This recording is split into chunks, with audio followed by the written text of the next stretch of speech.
All right. Well, thank you for the intro. Happy to be here with you all. So this first presentation is going to cover some general principles of optimization using some pretty common Facebook, Google examples.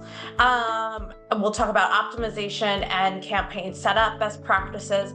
Then I'm going to do a second brief presentation where I chat through some of the intricacies of CTV. So this presentation picks up at the point where you've run your holdout test or your platform lift test or your MMM analysis. How you now have a set of multipliers. And this is the point in the process where you need to make some decisions. And what the decision matrix helps us do is say, okay, if I end up, after I apply my multiplier, if I end up with a ROAS of 250, I'm probably going to keep my budgets where they are. But if I end up with a really great ROAS, $3 above, I'm going to scale it.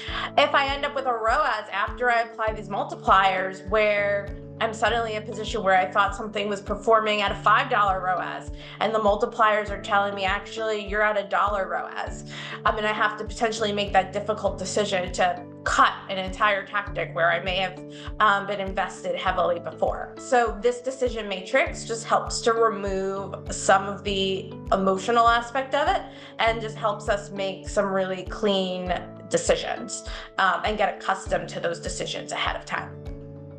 So the tactics I'm going to discuss today are Facebook prospecting, search non-brand, search brand.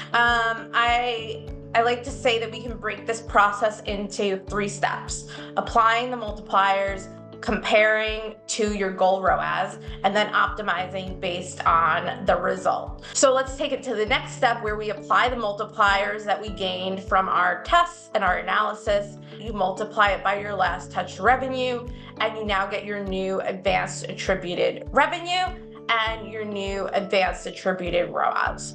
But really, particularly what we see being a true kind of light bulb moment is how your branded search is actually performing. So whereas you thought branded search might have been driving 230K of your total revenue, really might be driving 23K, going from a ROAS of $23 to $2.30. So rather than pour tons of money there, you'd probably actually want to start paring back what you're already investing. And in terms of optimization, I like to break this into 2 buckets. So there's the idea of budget allocation, or what I call macro optimization. It's a tactic that's already doing well, and maybe I'll use 5,000 to run a new tactic. Companies that help you kind of make those decisions or run these tests. They're very good at providing budget allocation tools and helping guide that process in terms of how to do allocations between platforms. Where I find brands and agency teams even needing additional assistance with how to optimize is what I consider the micro optimizations, or optimizations you can make within a platform to achieve additional scale while maintaining the efficiencies. One of the very next questions I get is, how much can I scale? And there's a few different answers to that question, depending on the size of your brand, the size of your budget. So a few best practices: if we're talking large budget increases, large brand, there's kind of a lot at stake.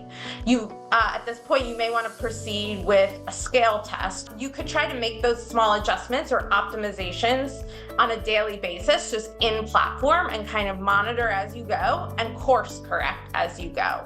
But now that we have access to our new advanced attribution knowledge of what we know true ROAS to be, we can, in our own, our own math, our own spreadsheets, start to track along with the platform ROAS.